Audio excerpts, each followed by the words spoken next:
नमस्कार मित्रांनो, मोठी धक्कादायक बातमी आहे। 5.8 कोटी रेशन कार्ड बंद झालेले आहेत। लक्षात घ्या, रेशन कार्ड बंद झालेले आहे, शिधापत्रिका बंद झालेल्या आहेत, रद्द केल्या गेलेल्या आहेत।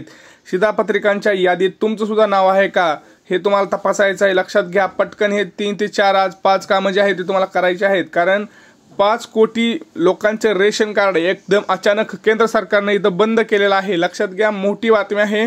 व्हिडिओ संपूर्ण पहा। व्हिडिओ जर तुम्ही पाहिला नाही तर तुम्हाला तिथं प्रॉब्लेम होऊ शकतो। तुमचं सुद्धा शिधा कार्ड कदाचित बंद झालेलं असेल आणि याच्यामुळे तुमच्या सगळ्या ज्या योजना आहेत, आता सगळ्या ज्या योजना, लाडकी बहीण योजना असू द्या, किसान योजना असू द्या, पीएम किसान कुठलीही योजना असू द्या, ते योजनेचे पैसे तर सोडाच, पण तुम्हाला मोफत रेशन धान्य सुद्धा मिळणार नाहीये।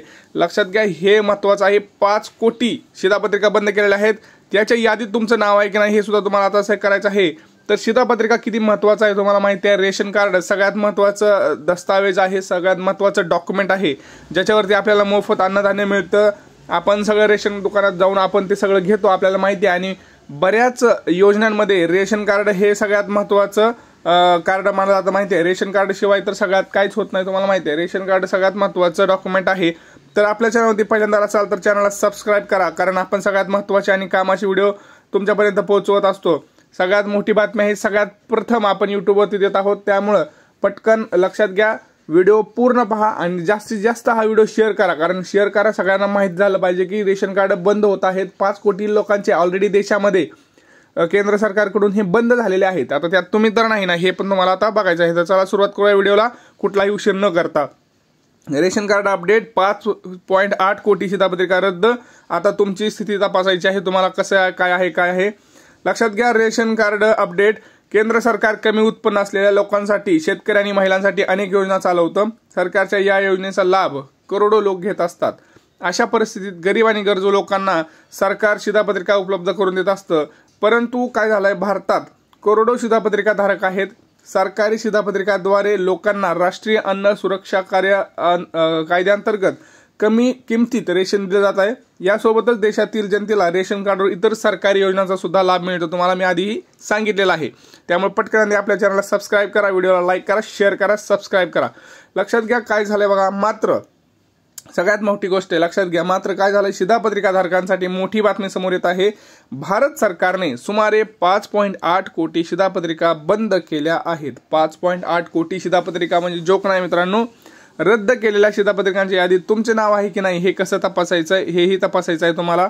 लक्षात घ्या, काय झालं आहे, बनावट शिधापत्रिका रद्द करण्यात आलेल्या आहेत। आता बनावट कशी ओळखायची, तुमची तर त्यात तुमचं नाव आहे का नाही, आता सरकारला कसं माहिती तुमचं बनावट आहे का खरंय, हे तुम्हाला करायचं आहे, कारण तुम्ही जर नाही केलं तर मग प्रॉब्लेम तर होणारच आहे तिथं। त्यामुळे व्हिडिओ संपूर्ण पाहायचा आहे, कुठलंही तिथं करायचं नाही। आणि आपल्या चॅनलचं नाव कायम लक्ष ठेवायचं आहे, Marathi information centre. Marathi information centre या यूट्यूब चॅनलला सबस्क्राईब करायचं आहे। लक्षात घ्या, केंद्रीय अन्न मंत्रालयानं यापूर्वी सर्व शिधापत्रिका धारकांना ई-केवायसी अनिवार्य करण्यात आली होती। तिथं ई-केवायसी तुम्हाला करायची होती, परंतु त्यासाठी 2 ते 3 मुदत ही निश्चित करण्यात आली होती। मात्र असे असतानाही अनेक शिधापत्रिका धारकांनी केवायसी मिळालेली नाही, केवायसी केलेली नाही। काही लोकांनी बनावट रेशन कार्ड बनवून शासनाच्या अन्न योजनेचा लाभ घेतला आहे। लक्षात घ्या, काही भरपूर असे लोक आहेत ज्यांनी बनावट रेशन कार्ड बनवले आहेत आणि त्या बनावट रेशन कार्डाद्वारे तुमचं जे काही रेशन आहे, रेशन दुकानातून रेशन घेतलेलं आहे, योजना आहे, त्या योजनेचा लाभ घेतलेला आहे। तर हे केंद्रीय जे काही अन्न मंत्रालय आहे याला समजलं गेलं की बाबा हे अशी काही लोक आहेत ज्यांची ई-केवायसी नाहीये, अनिवार्य असताना ई-केवायसी नाही, परंतु हे रेशन कार्ड मग आलं कुठून हे त्यांच्या लक्षात आलं। ई-केवायसी नसताना सुद्धा तुम्ही ज्यावेळेस रेशन कार्ड बनवता बनावट आणि तुम्ही ज्यावेळेस ई-केवायसी करायला जाता त्यावेळेस मात्र तिथं त्यांच्याकडे पण यादी असते ना, तुम्ही जरी स्वतः बनवलं पण त्यांच्याकडे पण एक यादी असते, जर ते मॅच झालं तरच तुमचं रेशन कार्ड अप्रूव्ह होत असतं। परंतु तिथं अशा भरपूर 5.8 कोटी जे शिधापत्रिका धारक होते त्यांचं मॅचच झालेलं नाही। आता पुढे बघा, काय मिळालेल्या माहितीनुसार अन्न मंत्रालयानं देशातील 5.8 कोटी बनावट शिधापत्रिका रद्द केल्या आहेत। भारताच्या सार्वजनिक वितरक प्रणालीमध्ये डिजिटायझेशनमुळे अनेक बदलून दिसून आले। धडाकेबाज शिधापत्रिका धारकांना ओळखणे इथं सोपं झालं आहे, म्हणजे जे धोकेबाज आहेत त्यांना धोकेबाज शिधापत्रिका धारक आहेत त्यांना ओळखणं सोपं झालं आहे। कारण काय होतं, तुम्हाला ई-केवायसी ज्यावेळेस करायला होतं सरकार, ई-केवायसी केल्यानंतर तुमचं तिथं सगळं बायोमेट्रिक वगैरे असतं, परंतु तुम्हाला वाटतं की हे माझ्याकडेच आहे का? नाही, सरकारकडे एक लिस्ट असते. तुमचं एक रेशन कार्ड, हे बघा सगळ्यात सोपं गोष्ट सांगतो, 2 रेशन कार्ड आहेत. तुमच्याकडे एक रेशन कार्ड आहे आणि सरकारकडे डिजिटल रेशन कार्ड आहे. डिजिटल म्हणजे काय?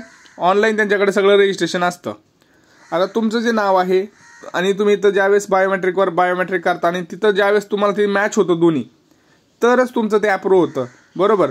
तात्पुरतं तर तुम्हाला दिसेल की हा अप्रूव्ह झालंय, परंतु जर ते मॅच नाही झालं तर तुमचं डिसअप्रूव्ड केलं जातं. लक्षात घ्या, डिसअप्रूव्ड हे केलं जातं आणि ते तुमचं रेशन कार्ड जे आहे ते तिथं बाद केलं जातं. लक्षात घ्या, EKYC अनिवार्य आहे. लक्षात घ्या, EKYC तुम्हाला अजूनही सांगतोय, तुम्हाला जर ह्या बनावटच्या बाजारातून बाहेर पडायचं असेल, तुमच्या यादी जर नाव यायला नाही पाहिजे असेल, तर तुम्हाला EKYC करणं गरजेचं आहे. मी तुम्हाला अजून सांगतो मित्रांनो, EKYC खरंच करा, महत्वाचं आहे.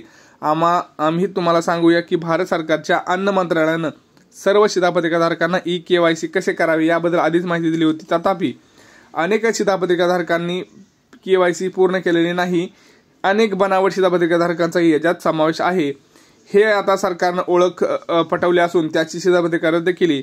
जर तुम्ही रेशन कार्ड वापरत असाल तर 31 डिसेंबर 2024 पूर्वी EKYC पूर्ण करा, अन्यथा रेशन कार्ड रद्द केले जाईल. लक्षात घ्या, 31 डिसेंबर 2024 रोजी, म्हणजे आता किती राहिलाय तर जवळपास आपण म्हणतो 1 महिना राहिलाय, बरोबर. आज 22 तारीख आहे, 8 दिवस तर असेच जातात सुट्ट्या बिट्ट्या. तर बघायला गेलं तर तसं बघायला गेलं तर आपल्याकडं 20 ते 22 दिवसच आहेत, कारण 30 जरी महिना असला तरी सगळ्या सुट्ट्या, आपले काम, ते रेशन दुकानदार अवेलेबल आहे का नाही, ह्या सगळ्या गोष्टी आपल्याकडे माहीत असतात. ह्या सगळ्या गोष्टींचा धुमाकूळ असतो. तर EKYC करून घ्या पटकन. EKYC झालं पाहिजे, नाही तर प्रॉब्लेम होणार आहे. मी आधी तुम्हाला सांगितलं होतं की EKYC जर ज्यांचं नाही झालं त्यांचे प्रॉब्लेम्स तिथं होणार आहेत. आणि बनावट जे शिधापत्रिकाधारक आहेत त्यांना तिथं त्यांची लूट तिथं थांबणार आहे. कारण तुम्हाला माहिती आहे मित्र की जे काही आपण करतोय आता रेशन कार्ड संदर्भात जर आपण बघितलं तर जे काही खरंच गरजू लोक आहेत त्यांनाच हे धान्य मिळालं पाहिजे, त्यांनाच योजनेचा लाभ मिळाला पाहिजे. परंतु हे असं बनावट शिधापत्रिका बनवून लोक काय करतायत, गरिबांची लूट करतायत. तुम्हाला माहिती आहे की रेशन दुकानातून ट्रकच्या ट्रक माल ब्लॅकनं विकला जातो, काळ्या बाजारात नेला जातो, गहू तांदूळ कितीतरी आपण बघितलं असं. भरपूर जणांच्या ठिकाणी भरपूर ठिकाणी समोर सुद्धा होत असेल, परंतु याला कुठंतरी रोखण्यासाठी ही पद्धत इथं आजमावली गेलेली आहे. तर हा व्हिडिओ जास्तीत जास्त शेअर करा. आणि मुद्द्याचा पॉईंट आहे की बनावट जे शिधापत्रिकाधारक आहेत त्यांचं सावध व्हा. तुमचं आता कुठलंही काम चालणार नाही. त्याच लोकांचे 5 कोटी लोकांची शिधापत्रिका बंद केलेली आहे. तुम्हाला EKYC करणं गरजेचं आहे 31 डिसेंबर अगोदर. हे एक महत्त्वाचं काम आहे. त्यासोबतच आधार कार्ड अपडेट करा, आधार कार्ड रेशन कार्डला लिंक करा, हे दुसरे महत्त्वाचं काम. पॅन कार्ड आधार कार्ड लिंक करा, हे तिसरं काम. हे 3 ते 4 कामं तुम्हाला करणं अत्यंत महत्त्वाचं आहे मित्रांनो. व्हिडिओ आवडला असेल तर व्हिडिओला लाईक करा, चॅनलला आपल्या सबस्क्राईब करा आणि हा व्हिडिओ जास्तीत जास्त शेअर करा. आणि मराठी इन्फॉर्मेशन सेंटर हा चॅनल बघत राहा. भेटूया पुढच्या व्हिडिओमध्ये. तोपर्यंत जय महाराष्ट्र मित्रांनो.